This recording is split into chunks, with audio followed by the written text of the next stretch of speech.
Bu Ida, pertama kami tim seleksi mengucapkan terima kasih atas kehadirannya untuk sesi wawancara sore hari ini. Yang kedua, kami juga mengucapkan selamat atas keberhasilannya masuk ke tahap wawancara. 36 dari 300 lebih calon yang mendaftar, artinya sudah bisa menyingkirkan sekitar 300 orang calon yang berminat menjadi komisioner KPU. Bu Ida siap ya kita berdiskusi mendalami segala hal maksimal 60 menit ke depan? Siap. Apa perlu waktu khusus untuk berdoa? Bismillahirrahmanirrahim.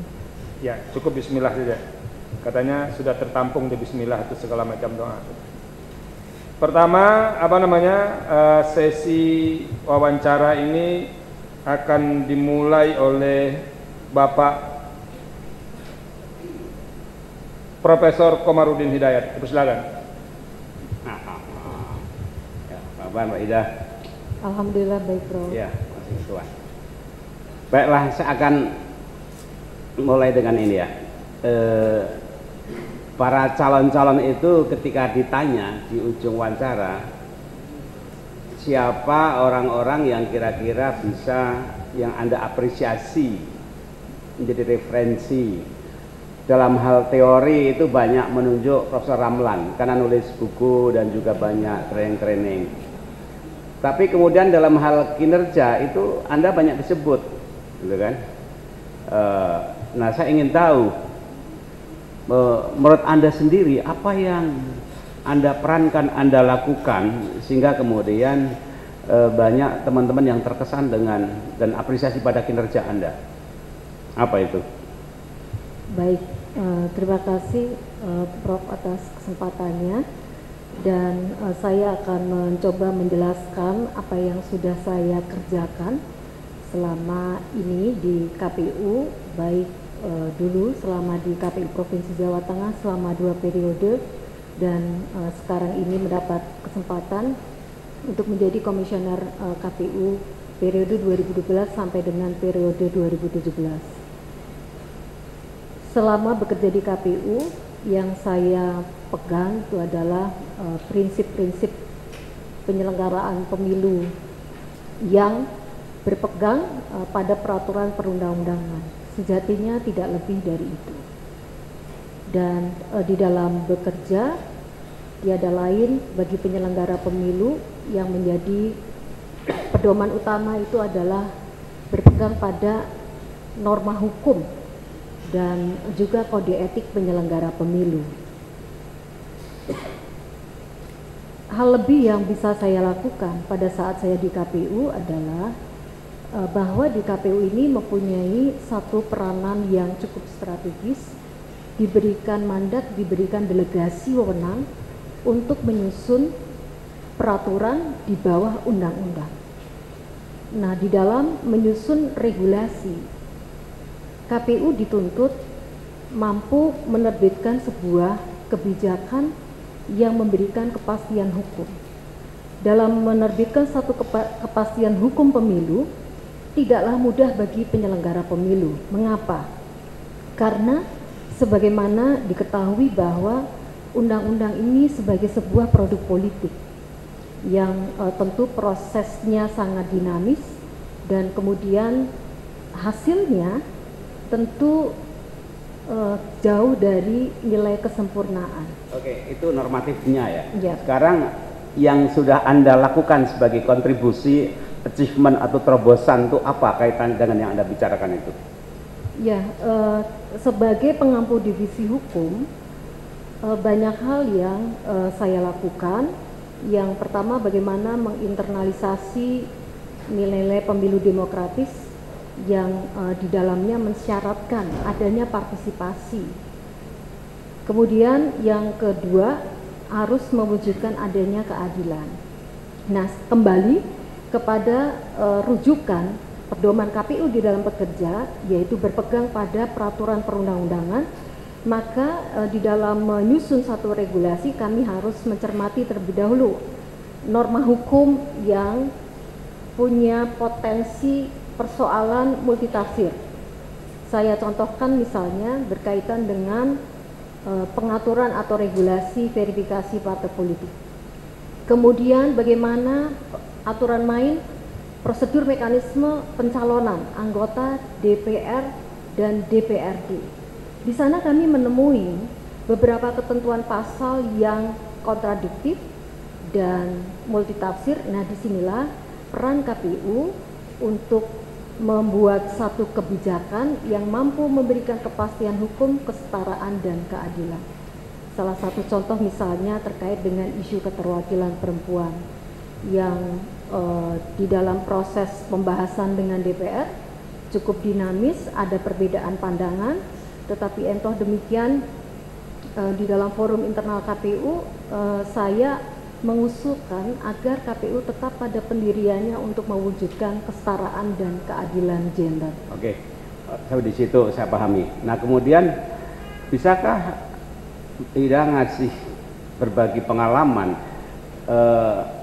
KPU harus berpegang teguh kepada undang-undang, keadilan, dan fairness, sementara di pihak lain kalau ada partai-partai yang merasa dirugikan, itu kan ingin melakukan bargaining tawar menawar, sehingga terjadi konflik pasti antara KPU dan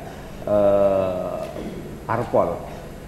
Pengalaman apa yang di situ menuntut KPU harus tegas dan terjaga integritasnya, karena biasanya di situ pasti terjadi suatu berbagai manuver, intimidasi, dan sebagainya.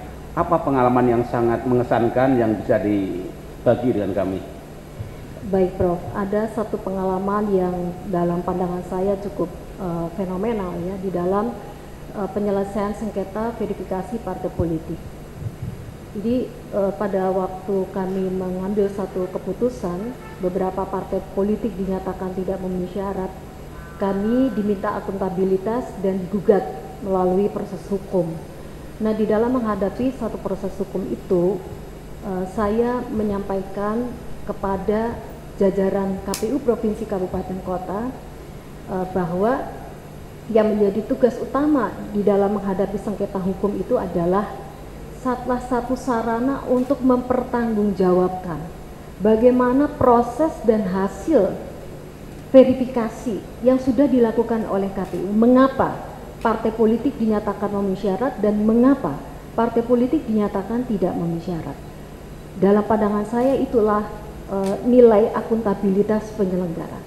Jadi di dalam menghadapi sengketa hukum bukan menang kalah yang ingin diraih oleh KPU, tetapi bahwa penyelenggara pemilu harus mampu mempertanggungjawabkan bagaimana proses yang dilakukan sehingga hasil akhirnya itu ada yang disimpulkan memenuhi syarat dan tidak memenuhi syarat. Nah, pada proses itu, Ibu dan Bapak yang saya hormati, sebagai penyelenggara pemilu, saya menegaskan kepada jajaran KPU Kabupaten Kota, meskipun KPU itu menggunakan kuasa hukum, bukan berarti kemudian KPU sudah bisa melepas tanggung jawabnya dan diserahkan sepenuhnya kepada kuasa hukum. KPU harus hadir untuk menjelaskan secara detail di muka persidangan apa dan bagaimana proses itu dilakukan. Ya, di samping diskusi intelektual, ada tidak momen-momen satu macam seperti uji nyali gitu ya? Seorang itu nyalinya terujikan ketika ada kasus tertentu, kalau tidak kan biasa-biasa saja. Ada tidak satu peristiwa itu? Ada dua yang ingin saya kemukakan sebagai sebuah pengalaman praktis sebagai komisioner KPU. Yang pertama masih berkaitan dengan verifikasi partai, bahwa hasil verifikasi partai tidak hanya kemudian diminta akuntabilitas melalui lembaga hukum kepada Panwas, kepada Pengadilan Tinggi Tun sampai ke Mahkamah Agung, tapi bahkan kami diminta akuntabilitas melalui proses peradilan etika penyelenggara pemilu. Nah, yang disoal oleh pengadu adalah berkaitan dengan profesionalisme penyelenggara. Kami diminta menjelaskan di dalam forum DKPP mengapa proses verifikasi itu sampai terlambat diumumkan. Nah, sebagai leading sektor, penanggung jawab verifikasi partai politik, saya merasa perlu untuk menyampaikan sejujurnya apa yang dialami di dalam internal KPU sehingga mengakibatkan verifikasi terlambat diumumkan. Nah, di dalam forum DKPP sangat bermakna fakta yang diungkapkan ini yang kemudian membawa perubahan signifikan terhadap kelembagaan KPU, yaitu reformasi birokrasi di lingkungan KPU. Karena kami secara internal waktu itu mengalami satu hambatan untuk dapat mengoptimalkan pelaksanaan tugas sebagai penyelenggara pemilu, dan DKPP menerbitkan satu putusan atas fakta hukum yang saya ungkapkan di dalam persidangan.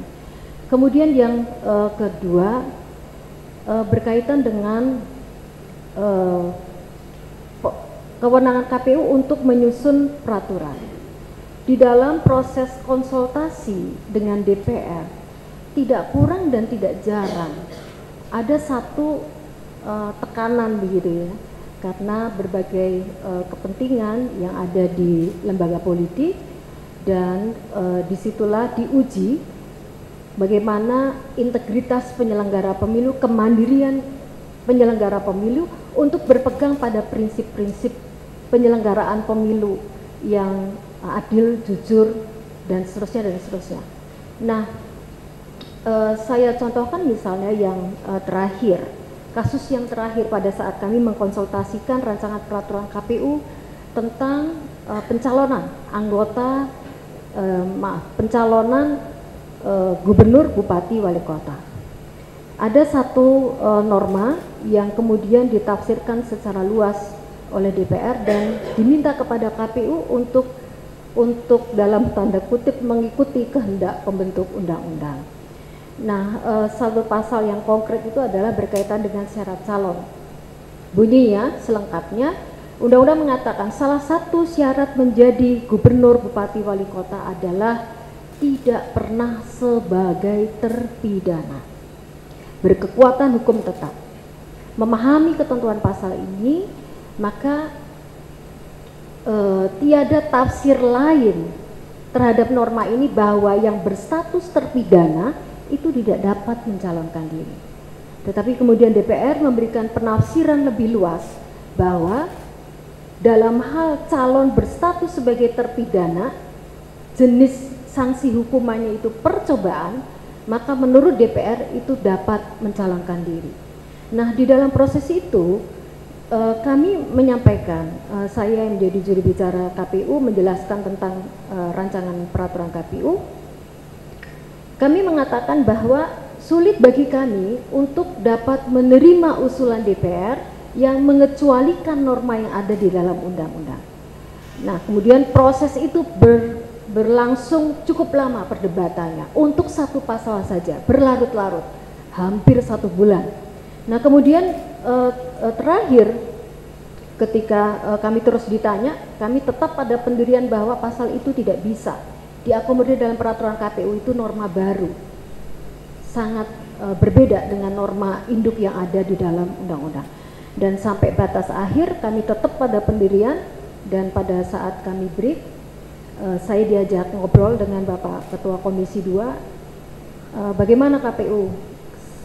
Saya sampaikan, Pak Rambe, mohon maaf kalau KPU ditanya sampai dengan hari ini jawaban kita akan tetap sama seperti pada saat kali pertama kami diminta pandangan kami terkait dengan ketentuan syarat calon tidak pernah sebagai terpidana. Kemudian apa solusinya? Menurut saya sudah cukup jelas bagaimana pandangan KPU, bagaimana pandangan DPR, bagaimana pandangan pemerintah, dan bagaimana pandangan Bawaslu. KPU tidak akan bergeser pada pandangan awal, dan apabila terus ditanyakan jawaban kami juga akan tetap sama. Solusinya adalah bahwa KPU pelaksana undang-undang. Undang-undang mengatakan bahwa hasil konsultasi dengan DPR bersifat mengikat. Sejak kapan hasil konsultasi mengikat? Dalam pandangan saya, DPR harus menerbitkan surat secara resmi kepada KPU sebagai sebuah keputusan institusi. Tanpa ada keputusan institusi, maka kami tidak bisa memahami bahwa keputusan DPR itu sebagai sebuah keputusan yang bersifat mengikat. Kalau hanya hasil forum RDP, mohon maaf, kami juga sulit memahami bahwa itu secara automatically mengikat bagi KPU. Dan kemudian berdasarkan komunikasi itu, pimpinan Komisi 2 tidak lagi melanjutkan diskusi, dan besoknya DPR langsung berkirim surat secara resmi terkait dengan kesimpulan dan hasil RDP. Dan sesuai dengan norma undang-undang, sekali lagi KPU adalah pelaksana undang-undang, karena DPR sudah berkirim secara resmi kesimpulan hasil rapat dengar pendapat, maka kami harus melaksanakannya. Oke, masih ada 2 pertanyaan lagi. Satu begini, salah satu kalau disebut KPU itu kan tidak hanya di Jakarta, tapi kan sampai bawah. Dan salah satu kritik kepada body KPU itu kan kelemahan SDM. Jadi semakin ke bawah problem membesar, sementara SDM-nya semakin lemah. Di pusat itu membuat kebijakan, orangnya pinter-pinter, tapi problemnya itu kan bocornya di tengah ke bawah. Apa yang telah Anda lakukan dan kawan-kawan untuk meningkatkan ini, dan bagaimana hasilnya terhadap kualitas pemilu maupun kinerja KPU terhadap masalah perbaikan SDM tadi? Ya, berdasarkan penyelenggaraan pemilu tahun 2014, Pilkada 2015, dan Pilkada serentak tahun 2017, memang ada sejumlah fakta dan juga putusan lembaga hukum dan juga peradilan etika penyelenggara pemilu yang menunjukkan bahwa masih ada persoalan terkait dengan integritas penyelenggara pemilu yang terbukti berpihak kepada salah satu pasangan calon dan diberikan sanksi pemberhentian. Data DKPP sampai dengan hari ini menunjukkan angka 429 yang sudah diberhentikan. Jumlahnya memang relatif kecil dibandingkan yang direhabilitasi, tetapi kami tidak bermaksud begitu ya untuk mengatakan tidak ada permasalahan. Kami sependapat dengan Prof. Komarudin bahwa masih ada catatan persoalan terkait dengan independensi, integritas, dan kemudian profesionalisme penyelenggara. Bagaimana mengatasinya? Kami secara kelembagaan selalu mencoba untuk mengingatkan bagaimana menginternalisasi prinsip-prinsip asas-asas penyelenggaraan pemilu, dan juga memperkuat bimbingan teknis, melakukan supervisi kepada KPU provinsi, kabupaten, kota. Kalaupun kemudian masih muncul masalah, maka sikap KPU cukup tegas untuk memberikan peringatan, bahkan kami juga tidak ragu-ragu untuk meminta kepada KPU provinsi untuk mengadukan kepada Dewan Kehormatan Penyelenggara Pemilu. Sebagai contoh bagaimana upaya yang sudah kami lakukan itu juga membuahkan hasil. Di dalam Pilkada serentak tahun 2015 ini, Ibu dan Bapak sekalian, apabila kita coba cek di dalam data yang dilansir oleh DKPP, jumlah pelanggaran yang dilakukan oleh penyelenggara ini jumlahnya itu relatif lebih kecil. Contoh lebih konkret lagi, misalnya terkait dengan pelanggaran prosedur mekanisme yang kemudian bisa dicurigai sebagai sebuah sikap keberpihakan penyelenggara, itu terjadi di Papua di 2 kabupaten, Dugiai dan Jayapura. Kemudian di Aceh itu terjadi di Aceh Barat Daya atau Abdia. Oke, terakhir pertanyaan saya gini, bagaimana hasil bacaan prediksi Anda untuk pemilu mendatang ini? Perubahan apa yang terjadi, dan andaikan Anda diterima, maka sikap antisipasi apa, perubahan apa yang perlu dilakukan oleh KPU menjelang menghadapi pemilu yang akan datang? Baik, saya akan coba jelaskan dengan melakukan satu analisis tantangan, hambatan dan peluang yang dimiliki oleh KPU menyongsong penyelenggaraan pemilu serentak di tahun 2019. Ibu Bapak sekalian, tantangan KPU tidak sederhana. Yang pertama, kita bisa lihat bersama bahwa pemilu serentak tahun 2019 dari sisi norma hukumnya sekarang sedang dilakukan pembahasan oleh DPR. Dan di dalam rancangan undang-undang ini, rancangan undang-undang penyelenggaraan pemilu, apabila kita cermati pembentuk undang-undang DPR dalam ini adalah konsep dari pemerintah, itu sudah mengatur sequence waktu, berapa lama verifikasi partai politik, berapa lama pencalonan, dan seterusnya dan seterusnya. Nah, dalam pengalaman kami, apabila undang-undang itu sudah mengatur secara rigid berapa lama waktu KPU untuk bekerja menyelesaikan satu tahapan, maka ini menjadi satu tantangan tidak sederhana. Dan apalagi untuk pemilu 2019 ada satu ketentuan waktu yang harus diperhatikan KPU, yaitu kapan berakhirnya masa jabatan DPR, DPRD provinsi, DPRD kabupaten kota, dan berakhirnya masa jabatan presiden dan wakil presiden. Nah, Ibu dan Bapak sekalian, yang kedua, KPU juga menghadapi situasi yang tidak sederhana. Kalau kita juga baca RUU yang sekarang, kurang lebih beberapa normanya itu sama dengan ketentuan undang-undang pemilu anggota DPR, DPD, DPRD sebelumnya, yaitu Undang-Undang Nomor 8 Tahun 2012, misalnya tentang verifikasi partai politik.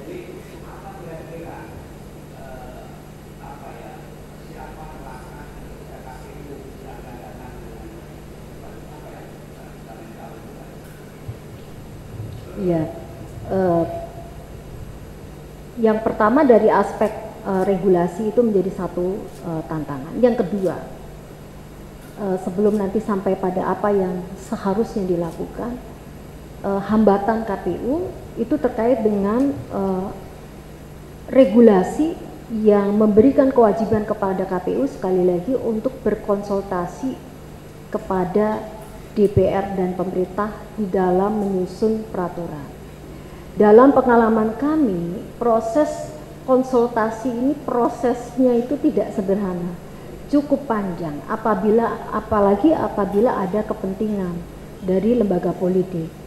Nah, untuk itu kami sudah melakukan langkah konkret untuk menjawab tantangan dan hambatan itu, mengajukan GR kepada Mahkamah Konstitusi. Kita tinggal menunggu bagaimana putusan Mahkamah Konstitusi. Apabila memang kemudian Mahkamah Konstitusi memandang konsultasi itu tetap penting sebagai sebuah mekanisme kontrol terhadap penyelenggara pemilu, maka kami akan tetap patuh terhadap apapun putusan Mahkamah Konstitusi dengan satu tekad untuk meneguhkan kemandirian KPU di konsultasi, tetapi kemudian hasil konsultasi itu tetap menjadi otoritas KPU mengambil keputusan yang terbaik untuk pemilu yang demokratis. Kemudian yang kedua adalah penting bagi KPU untuk terus menguatkan kelembagaan penyelenggara pemilu.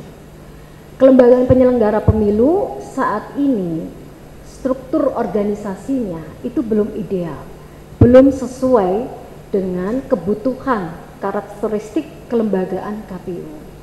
Jadi sekarang ini strukturnya ada komisioner, kemudian di sekretaris jenderal hanya ada seorang sekjen pada jabatan eselon 1 dan kemudian didukung oleh biro-biro dengan jabatan eselon 2 yang harus mengampu, ya, mensupervisi, mengontrol, mengendalikan satker yang tidak kecil. Ada 34 provinsi dan ada 514 kabupaten kota.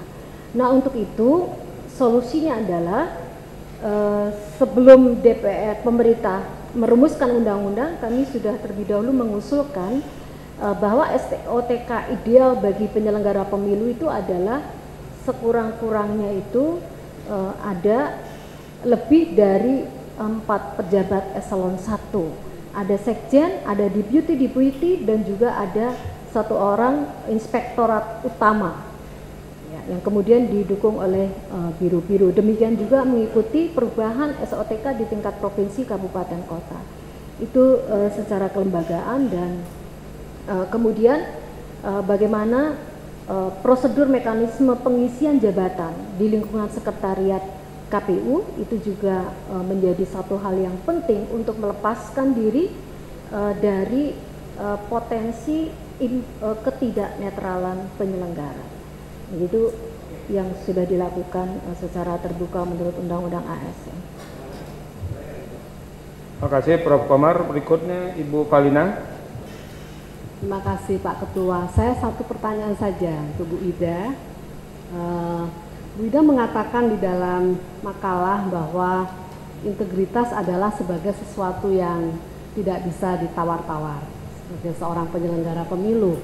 Sementara pada pihak lain kita mengetahui bahwa gangguan, ya, bujuk rayu, ya, intimidasi itu sudah menjadi bagian yang tidak terpisahkan dari pekerjaan kita sebagai penyelenggara pemilihan umum.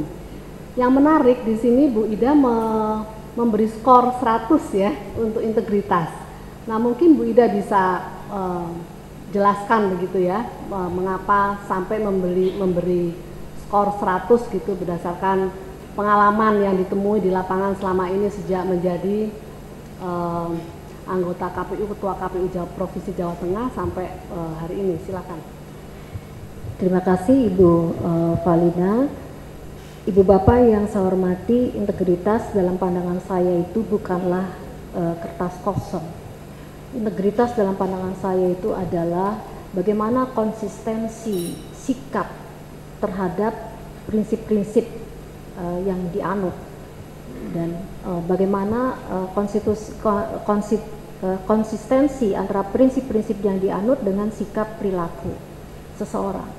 Nah, Ibu dan Bapak sekalian, selama menjadi penyelenggara pemilu sejak di Jawa Tengah dan di KPU, saya terus meneguhkan sikap integritas saya sebagai penyelenggara pemilu yang tidak bergeser dari apa yang seharusnya dilakukan oleh penyelenggara, yaitu on the track, ya, berpegang pada norma hukum dan etika, dan tidak pernah memberikan satu toleransi terhadap satu tindakan yang menyimpang dari norma hukum maupun etika. Bisa diberikan contoh konkretnya itu seperti apa? Kebetulan selain menjadi komisioner KPU, saya dipercaya oleh teman-teman KPU untuk menjadi anggota DKPP ex officio KPU, dan di dalam menjalankan tugas saya sebagai anggota Dewan Kehormatan Penyelenggara Pemilu ex officio KPU, saya memposisikan diri sebagai pengacara KPU, sekaligus saya ini sebagai penuntut umumnya KPU. Nah, untuk melihat bagaimana scoring soal integriti tadi. Kalau memang saya menemukan satu fakta hukum bahwa penyelenggara pemilu itu memang terbukti melanggar kode etik dalam kategori berat, maka saya juga akan mengatakan bahwa sudah selayaknya untuk diberikan sanksi yang paling berat. Sebaliknya, kalau memang yang bersangkutan itu tidak terbukti melanggar kode etik, maka saya akan mengadvokasi yang bersangkutan untuk direhabilitasi atau diedukasi. Nah, di dalam memberikan satu rekomendasi, bagi saya juga penting ya untuk mempertimbangkan sisi-sisi kemanusiaan. Sebagaimana dasar negara kita Pancasila tentang sila prikemanusiaan. Saya pernah melihat satu, silanya bukan prikemanusiaan, kemanusiaan yang adil dan beradab kalau silanya. Iya, mohon maaf, terima kasih koreksinya Prof. Iya, kemanusiaan yang adil dan beradab.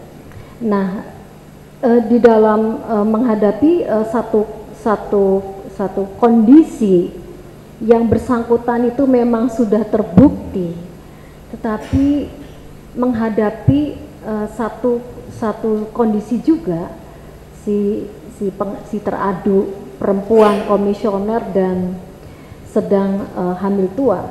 Saya juga mengusulkan agar pembacaan itu ditunda. Meskipun dia terbukti, tetapi ya sekali lagi dari sisi kemanusiaan gitu, untuk menjaga kesehatan ibu dan anak yang dilahirkan. Bu Ida, maksud saya yang terkait langsung dengan pengalaman Bu Ida, sehingga skornya itu 100. Iya baik. Itu ya ada beberapa contoh, coba disampaikan.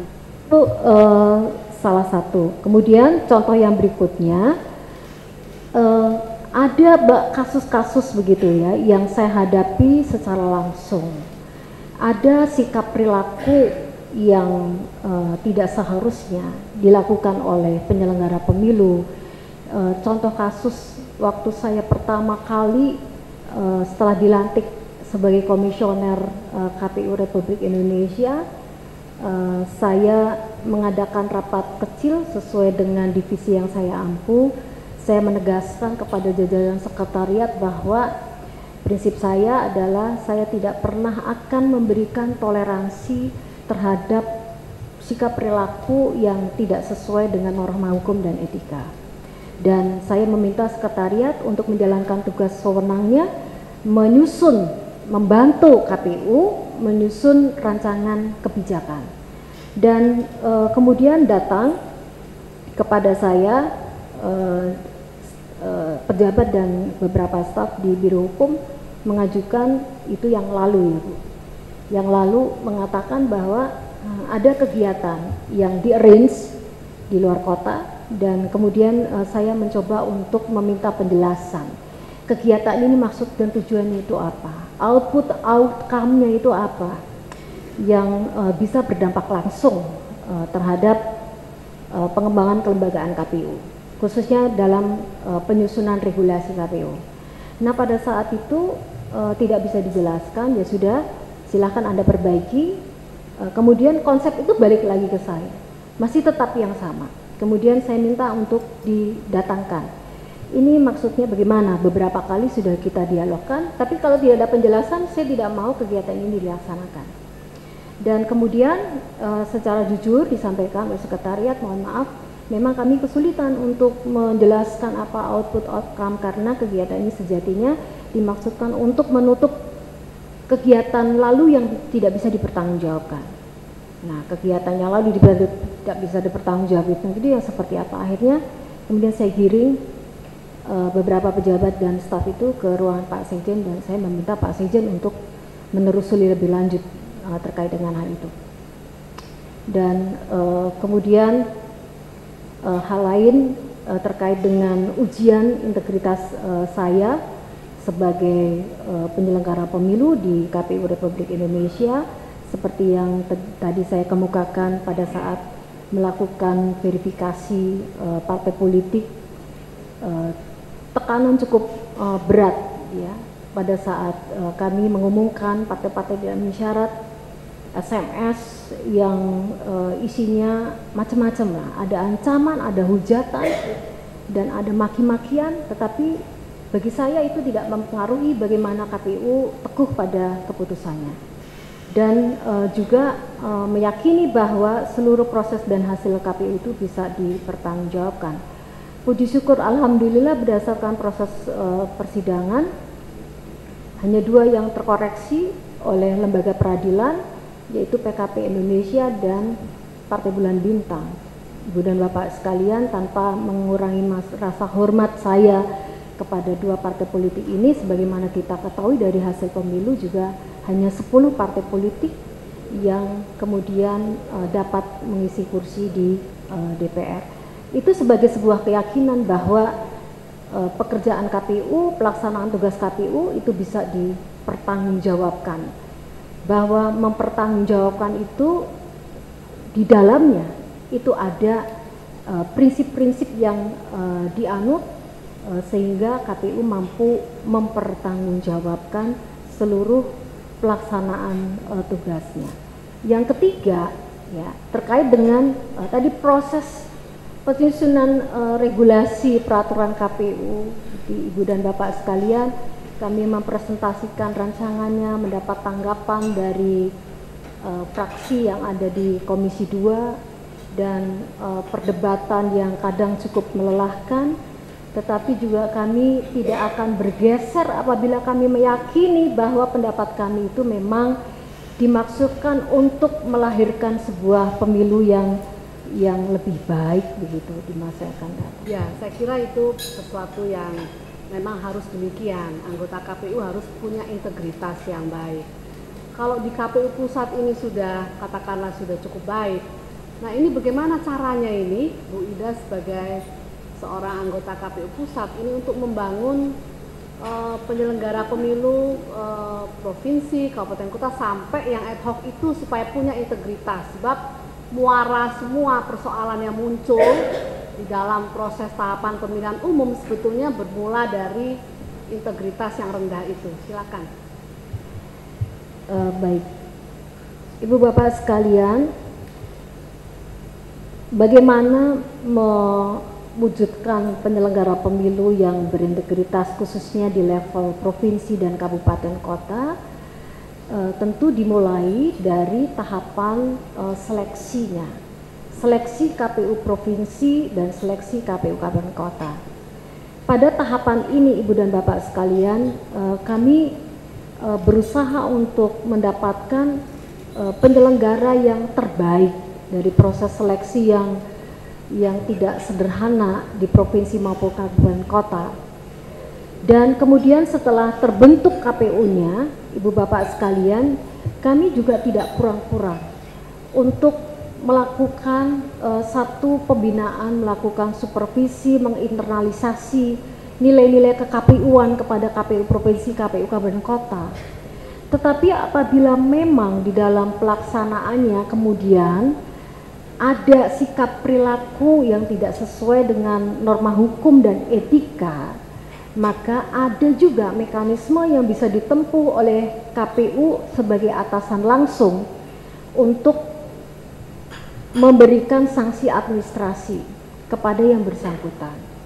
Jadi dari aspek pencegahan dilakukan, tapi kalau memang masih ada yang berperilaku tidak sesuai dengan kode etik penyelenggara pemilu, maka tugas kami adalah meminta pertanggungjawaban yang bersangkutan baik melalui mekanisme kelembagaan melalui DKPP.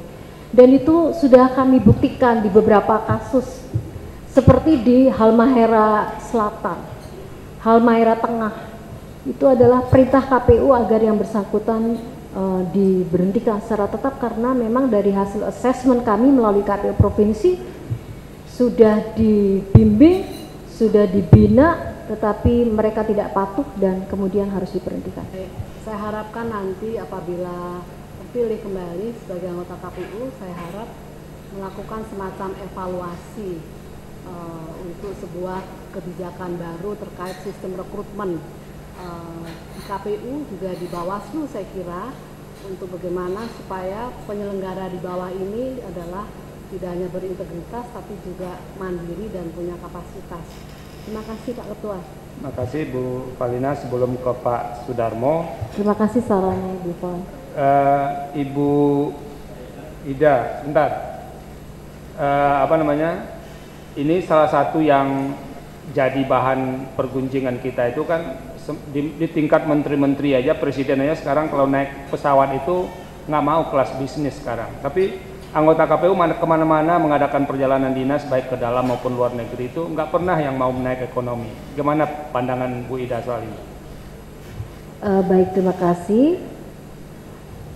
Yang pertama yang dapat saya jelaskan di dalam forum ini, memang kami dalam kondisi yang normal, kami menggunakan sebagaimana fasilitas yang diberikan. Mengapa kami gunakan fasilitas ini, Ibu dan Bapak sekalian? Tapi Bu, iya itu betul ya, menggunakan fasilitas. Tapi kan bisa menolak dong, kenapa tidak ekonomi saja kan? Iya, ini yang ingin kami jelaskan, bahwa dalam penyelenggaraan pemilu, terlebih pada saat kami sedang melaksanakan tahapan-tahapan penyelenggaraan pemilihan, Ibu Bapak sekalian, waktu kami untuk istirahat itu nyaris sehari itu boleh dikatakan hanya kami bisa tidur 1 sampai dengan 2 jam. Pada saat kami harus melaksanakan tugas dinas ke luar kota, maka kami merasa layak untuk menggunakan fasilitas itu, bukan untuk bermewah-mewah, tetapi pada saat kami menempuh perjalanan, disitulah kami manfaatkan untuk beristirahat. Dan dalam kondisi-kondisi tertentu juga, misalnya dalam kondisi memang tidak tersedia penerbangan Garuda atau ada situasi darurat yang kami harus menggunakan maskapai lain, itu juga kami lakukan. Jadi tidak selalu tergantung pada kondisinya. Tapi kan di pesawat ekonomi bisa tidur juga kok Bu, masa nggak bisa tidur? Jadi kalau orang nggak bisa tidur di pesawat ekonomi itu tubuhnya sudah terlalu manja sih sebetulnya. Nah ini penting saja karena kan sekarang kan kita mulai bergerak ke efisiensi ya. Jadi biaya transportasi akomodasi itu juga harus dipikirkan oleh anggota KPU menurut saya. Gitu. Baik, terima kasih. Karena anggota KPU itu kan contoh juga bagi masyarakat ya kan? Iya nggak? Iya Prof. Iya, terima kasih. Pak Darmo silakan. Berat hati Bu Ida bilang iyanya, nggak tulus saya lihat tadi itu. Silakan Pak Darmo. Ya, terima kasih Pak Ketua. Ibu Ida, saya hanya melihat dari makalah Ibu ya. Ibu sudah menyampaikan di dalam makalahnya bahwa terkait dengan penyelenggaraan pemilu itu, keberhasilan dalam penyelenggaraan itu kalau Mas Komisioner ada koordinasi dengan pemerintah, khususnya dalam Mendagri ya, dan juga DPR. Tetapi kita melihat ini di dalam pelaksanaannya pada saat penyusunan PKPU ini seakan-akan Komisioner KPU tidak pernah melibatkan pemerintah Bu. Gimana Bu ini Bu? Iya, baik, terima kasih Pak Sudarmo, bahwa di dalam proses konsultasi dengan DPR rancangan peraturan KPU, kami secara teknis menyampaikan rancangan peraturan itu kepada DPR dan juga kepada pemerintah. Dan kemudian DPR yang akan mengirimkan surat resmi kepada pemerintah untuk hadir di dalam forum rapat dengar pendapat. Itulah mekanisme yang ditempuh selama ini, bagaimana wujud komunikasi KPU dengan pemerintah itu ada di dalam forum rapat dengar pendapat. Nah, terkait dengan isu-isu tertentu, kami juga sebelum menyampaikan rancangan peraturan KPU kepada DPR, kami juga tidak jarang berdiskusi dengan pemerintah, melakukan rapat koordinasi misalnya dalam penyusunan rancangan peraturan KPU tentang pemutahiran data pemilih, karena sumber data pemilih yang akan dimutakhirkan harus diterima KPU dari pemerintah. Nah, di dalam Ibu Ida, izin Ketua, itu setiap peraturan KPU selalu melibatkan pemerintah atau tidak? Selalu. Selalu ya. Silahkan nanti coba saya dalami, Pak. Kan Bu Ida. Iya. Jadi prinsipnya selalu secara formil dalam forum RDP yang tadi saya sampaikan dalam kebutuhan-kebutuhan tertentu yang memerlukan diskusi lebih intens dengan pemerintah, maka kami akan melakukan pertemuan pendahuluan. Itu yang saya maksud dengan tadi menyusun rancangan peraturan KPU tentang pemutahiran data pemilih. Saya hanya mengingatkan Bu Ida karena ini divisi hukum loh ya. Satu-satunya komisioner yang ada di divisi hukum yang bertanggung jawab juga tentang pembentukan regulasi. Nanti dilihat ada PP nomor 59 tahun 2015 yang memerintahkan itu agar setiap pembentukan peraturan itu melibatkan perancang. Nanti PP-nya dilihat, PP nomor 59 tahun 2015. Seingat saya tidak pernah peraturan itu dibuat. Ini yang saya soal tentang good governance, good electoral governance, tata kelola kepemiluan yang lepas dari prinsip-prinsip tata kelola yang baik. Silakan diteruskan Bu. Iya, mohon maaf Prof. Widodo, dalam forum ini saya mencoba untuk mengingat kembali apakah KPU benar meninggalkan pemerintah pada saat menyusun regulasi. Pada saat kami menyiapkan pilkada serentak bukan dengan perancang, yang dimaksud perancang itu bukan Prof Saldi diundang, bukan kemudian siapa lagi yang punya ahli hukum diundang, bukan itu. Perancang itu adalah PNS yang memang statusnya sejak perekrutan itu namanya perancang, jabatan fungsional. Nah, pertanyaan kita kan, KPU itu saya kira tidak ada tenaga perancangnya. Yes, artinya syarat formil pembentukan PKPU selama ini cacat. Karena ini perintah PP. Itu yang ingin saya remind aja. Iya. Mohon maaf. Lihat aja PP 59 tahun 2015. Baik. Masih diizinkan Prof untuk menjelaskan terkait dengan tadi yang diingatkan oleh Prof Widodo tentang prosedur formal yang harus dipenuhi di dalam menyusun rancangan peraturan KPU melibatkan perancang. Di dalam tata kerja Komisi Pemilihan Umum, ya, sebelum kemudian komisioner mengambil satu kebijakan, kami melibatkan Sekretariat Jenderal Biro Hukum KPU yang memang punya keahlian untuk menyusun rancangan peraturan dan keputusan-keputusan KPU. Dan berdasarkan telaah hukum, kemudian kajian hukum, kemudian juga legal drafting dari Biro Hukum, itulah yang kemudian dibahas dalam forum rapat pleno KPU.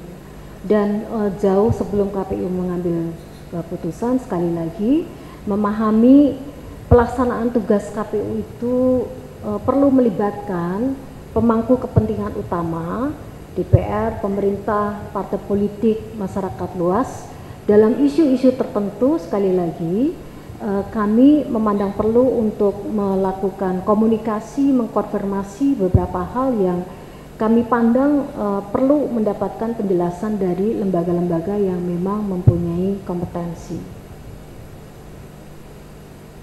Pak Darmo, mau melanjutkan Pak? Ya. Silakan Pak.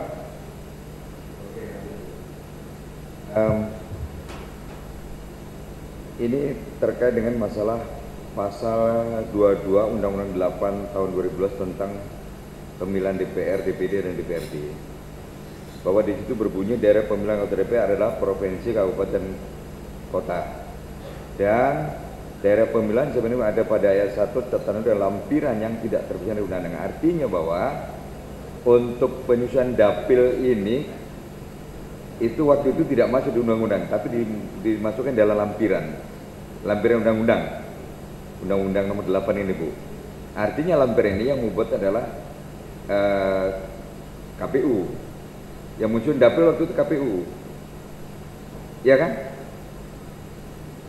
Mohon izin untuk direspon Pak Darmo atau masih ingin dilanjutkan pertanyaan? Iya enggak. Itu saya tanya. Itu yang menyusun dapil waktu itu daerah pemilihan, baik itu tingkat DPR, provinsi, kabupaten, itu diserahkan kepada KPU waktu itu. Untuk dapil DPR itu yang menyusun langsung oleh DPR. Kami hanya diberikan otoritas untuk menata daerah pemilihan untuk pemilihan anggota DPR di provinsi dan DPRD kabupaten kota saja. Provinsi sampai kabupaten kota ya Bu ya. Oke. Kalau kita lihat Bu, apa yang sudah disusun oleh KPU ini, khususnya dapil dengan provinsi, kabupaten, kota, ini masih valid nggak untuk Pileg tahun 2019 nanti? Sejauh yang kami pahami di dalam menyusun daerah pemilihan itu harus memperhatikan keterwakilan penduduk secara proporsional dan juga harga kursi yang setara. Kalaupun ada perbedaan maka hanya ada toleransi yang minimal. Nah, memperhatikan bahwa pemilu itu dilaksanakan selama 5 tahunan, maka boleh jadi setiap tahun sampai pada tahun kelima itu akan ada perubahan jumlah penduduk.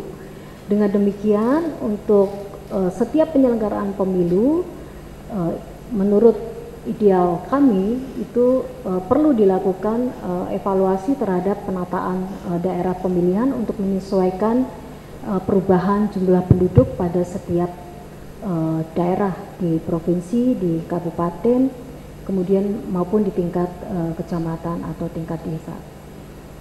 Ya, baik Bu. Karena begini, kalau kita lihat dapil yang sudah dikonsep oleh KPU ini kan masih ada yang bertentangan dengan undang-undang. Artinya begini, bahwa di setiap kursi, setiap dapil, khususnya untuk tingkat kabupaten kota, itu kan jumlahnya 3 sampai 12 kursi. Tetapi itu ada salah satu kabupaten, satu dapil 20 kursi. Kan itu sebenarnya sudah bertentangan dengan undang yang sudah ditetapkan. Kok ini masih tetap dilaksanakan itu? Kenapa Bu? Termasuk misalnya daerah pemilihan, contoh misalnya Bogor, daerah Bogor.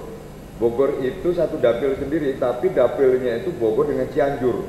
Nah, padahal ini kan nggak nyambung.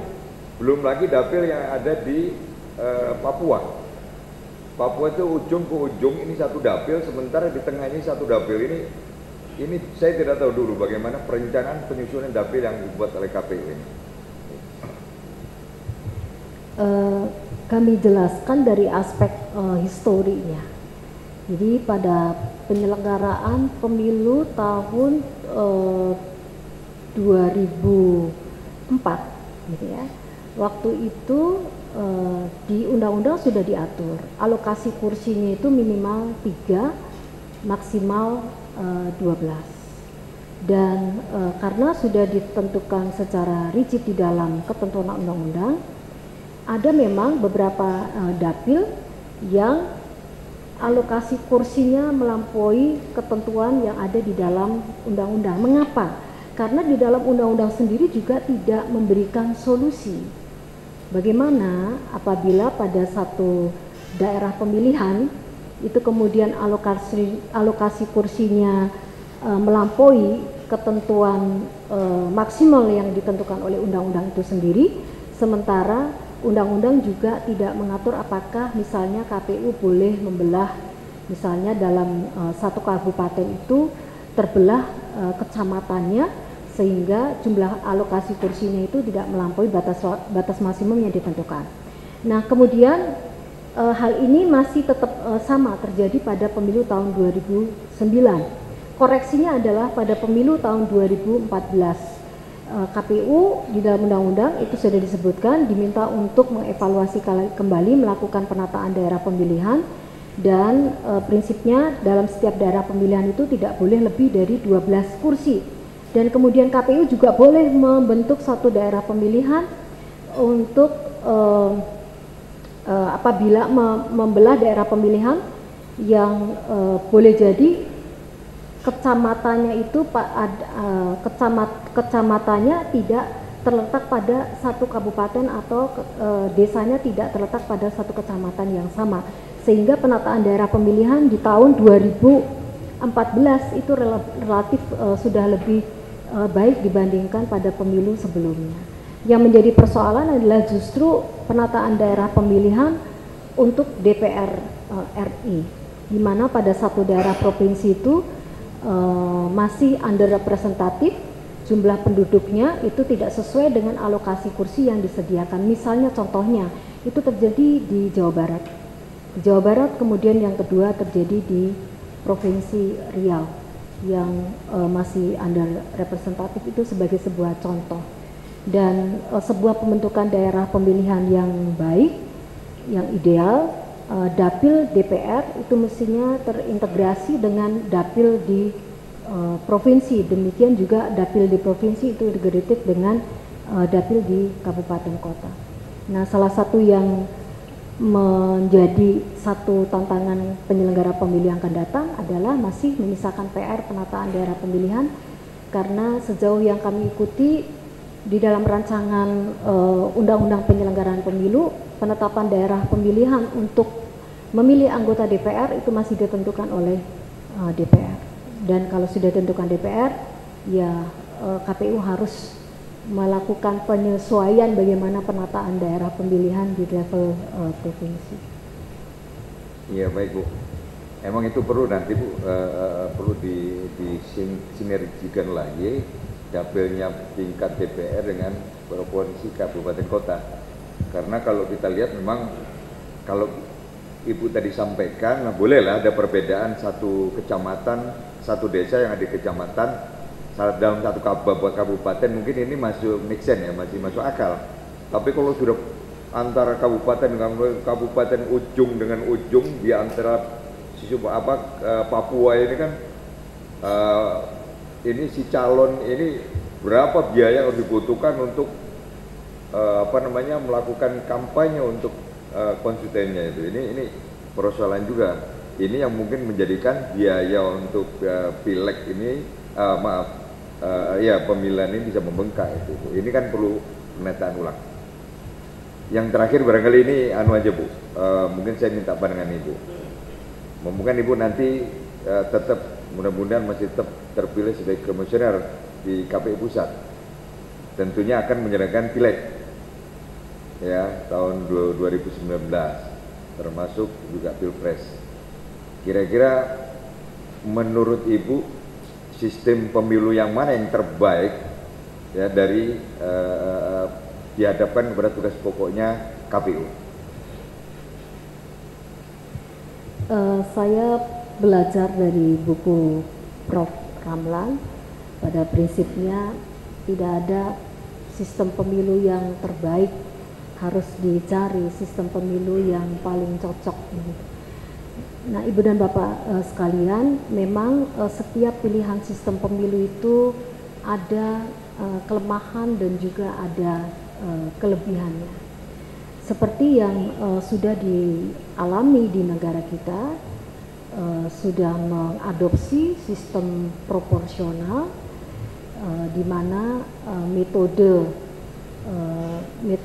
pencalonannya itu menggunakan metode multi-member constituencies, dan kemudian metode mengkonversi suara menjadi kursi itu menggunakan metode kuota. Nah, Ibu dan Bapak sekalian, sekarang ini kalau kita baca di dalam rancangan Undang-Undang Penyelenggaraan Pemilu yang akan berlaku di tahun 2019, ada perubahan yang cukup signifikan. Di dalam undang-undang disebutkan sistem proporsional terbuka terbatas. Tapi kalau kita dalami lagi di dalam pasal-pasal berikutnya, itu sebetulnya ya sama dengan sistem yang tertutup. Nah, Ibu dan Bapak sekalian, dalam pandangan saya, bahwa benar kita harus mencari sistem yang paling cocok, tetapi juga perlu diperhatikan bagaimana aspek psikologi masyarakat kita yang mungkin akan merasa terombang-ambing dengan perubahan sistem ini.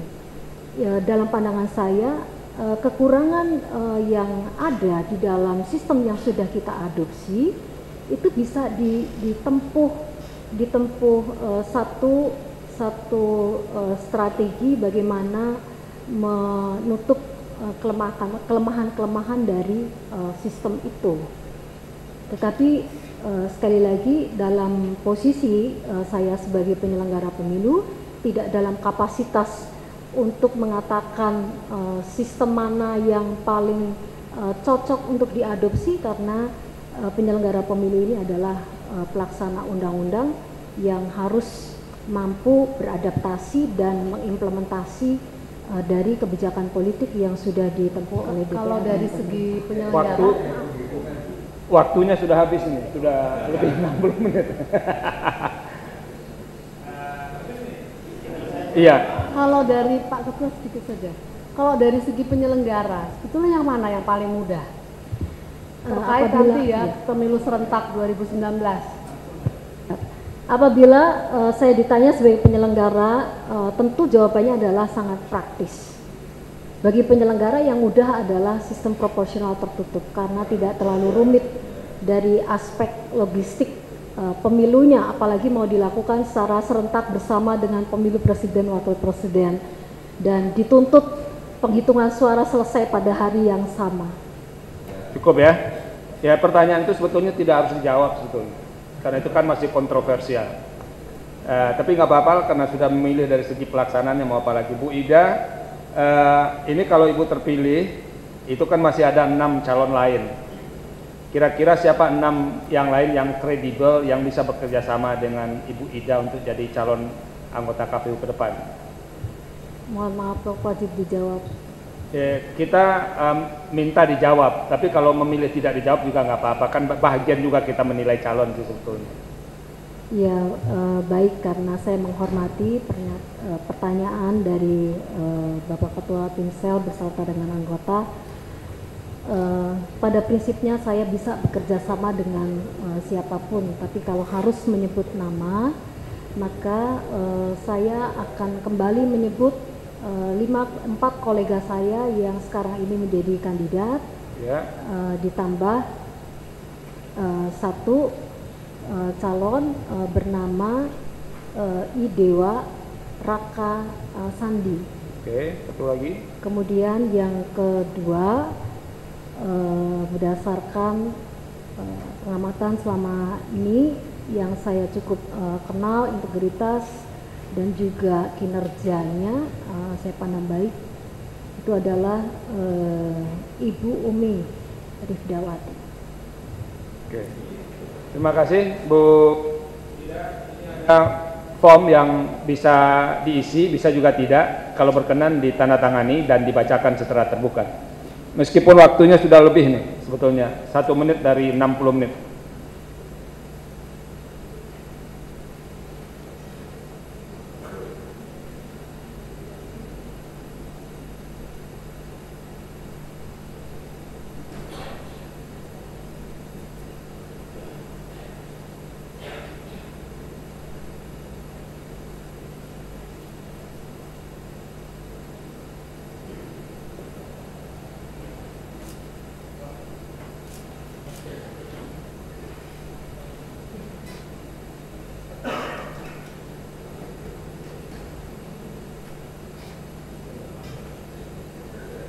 Silakan bacakan, pakai mic. Surat pernyataan saya yang bertanda tangan di bawah ini, nama Ida Budiati, nomor pendaftaran 159 KPU, alamat Jalan Siaga Raya nomor 23A, Jakarta, menyatakan apabila terpilih menjadi salah seorang calon anggota KPU Republik Indonesia yang diusulkan oleh Presiden kepada DPR RI, bahwa saya tidak akan melakukan kegiatan penggalangan dukungan politik yang berpotensi mempengaruhi dan atau merusak integritas dan independensi KPU Republik Indonesia sebagai penyelenggara pemilu. Yang membuat pernyataan, saya Ida Budiati. Terima kasih Bu Ida, kami sangat menghargai waktu Bu Ida untuk datang ke sesi wawancara ini, dan mudah-mudahan setelah ini bisa kembali normal bekerja seperti biasa, sembari menunggu perkembangan di tim seleksi yang mungkin dalam waktu dekat bisa diumumkan. Terima kasih. Itu sesi yang ke-8 hari ini. Billahi taufik wal hidayah. Selamat sore. Assalamualaikum warahmatullahi wabarakatuh.